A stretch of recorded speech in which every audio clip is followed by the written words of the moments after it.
YouTube! HeirofCarthage here, and welcome back to Total War Warhammer 2. And welcome to the friendly skies of Dwarf Airlines. That's right, I'll be your steward, I guess, this evening, and guide you on a journey through the airs. Dwarves. Oh, that little faction that you either love or hate. And if you do hate them, you hate them a lot. And if you love them, well, you tend to love them a lot. They're a fun faction. Anyway, we got a great battle for you here tonight. This is going to be vampires versus dwarves, and in this case, I believe we have, Blood Dragon Vampire Lord. I was thinking Red Duke, but it didn't quite look like him. So we got the Blood Dragon Vampire Lord, many units of Graveguard with great weapon, some zombies, and then on the flank, on each flank, a Cryptor and the Vampire Uber. So we've got the black coach here. Now, for the dwarves, you can see there's two Iron Drakes up front, and they are going ahead and firing up the grill, getting a little roast bat started early. That will be your meal for later, by the way. You can get the roasted bat or char-grilled dragon will be your choice. There's some Longbeards up front, along with some Iron Breakers. Iron Breakers going to be an incredibly tough unit in the middle. They are supported by none other than the Lord of Cran Angrand, Belagar Ironhammer. Then we've got a couple of Slayer units and some more Longbeards in the back. Now, Longbeards are more expensive these days. Thank you very much, CA. One of them is the Grumbling Guard, by the way, too. They're here. So let's watch how this battle plays out. Now, I like this pick from the dwarves. Some people would hate this. If you pick this many, and let's be honest, I mean, gyrocopters are flying missile cavalry. Some people get mad when you pick this number of missile cavalry. I got a breath attack there on the Iron Breakers. Not a bad call, but the Vampire Lord is not loving life. Things are heating up very quickly for him. Ooh, boy. Come up with your own lame joke there if you wish. In any case, you can see that the front line of the dwarves obviously will hold steady against the initial assault. However, Graveguard with great weapons, I believe, also took a slight buff in the last patch. So, very possible that these units are going to be causing even more damage than they normally would because they don't rout. And Dwarf Infantry has terrible attack. And so a unit like Graveguard becomes pretty darn good. Now, Vampire's going to be vampires, and that means they're going to summon a bunch of zombies out of the ground in order to make your skirmisher's life miserable. Vampires are quite good at that. Fortunately, the Slayers were nearby for the dwarves, and they'll begin to lend a hand.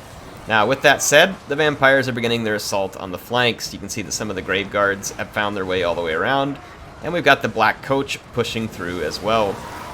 Though, coming under a little fire, the Black Coach is able to do what it does best, which is completely ignore dwarves and plow right on through. Poor dwarves. Even with their new Rune Lord, I swear it gets very difficult to stop these type of things from happening. Now, the dragon has been under an assault from 4 gyrocopters with Brimstone Gun. There is no large unit that can ignore this for long. I'm actually a little bit surprised. I say I'm surprised. There's really not a whole lot the Vampire can do about the gyrocopters right now. He used his bats. They weren't enough to help him finish it. And at this point, the dragon cannot catch the gyrocopters, and so the dragon appears to be just trying to get everything done that he can. He can't outrun the gyrocopters. Their speed's 105. The dragon is only 90. There really is no getting away, which means that the vampires have a very good upper hand in the infantry fight, though their monsters and other large units are going to pay dearly for the gyrocopters. You can see this Black Coach pulled up in here, got stuck, and just almost immediately annihilated by the gyrocopters. Now, there's breath attacks continuing from the dragon. He targeted the Iron Drakes at first, did a very nice job with it. Some more summons here, and you can see, despite the fact that they continue to keep these units tied down, the Vampires' inroads are mainly across the front lines, not in the back. The back lines, the dwarves are still holding on fairly well. And although these Iron Drakes are engaged, they've been intelligently put into the defensive formation, which allows them to continue to get shots. You can see, though, the Vampire Lord healing himself as quickly as he can. I'm sure his cap is starting to come into play. It is. But dragons have a lot of hit points. He may be able to come back from it. But this is bad news for any player against the dwarves. Whenever they get these Iron Drake units free and are able to open fire, you will suffer. And then the gyrocopters at this point are going to be playing a big role here.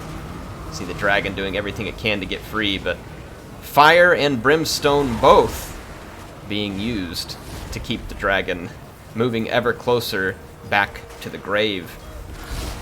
Poor dragon doesn't look like it's feeling great anyway. Zombie dragon, he's just all bones.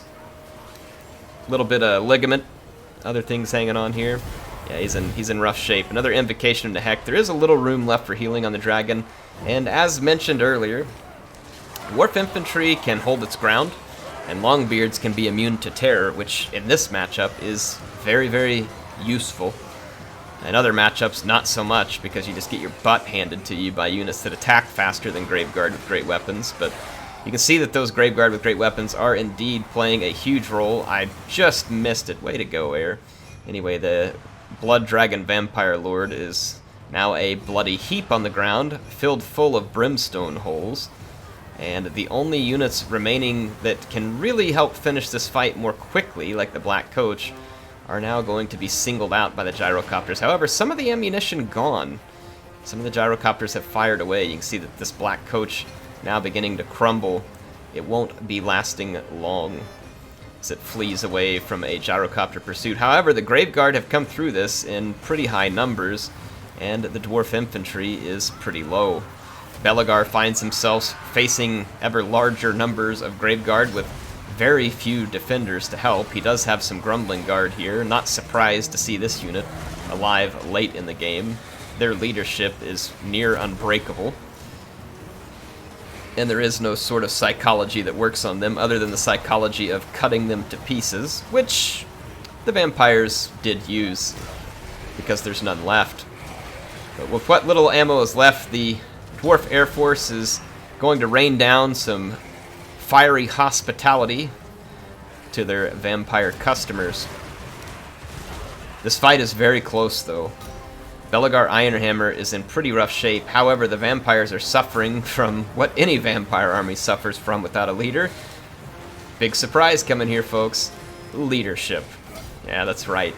A total lack of leadership will come into play, and the timely rear charges of the now ammunitionless gyrocopters is really taking its toll on the already low leadership that is suffered by even elite vampire units, such as this Graveguard.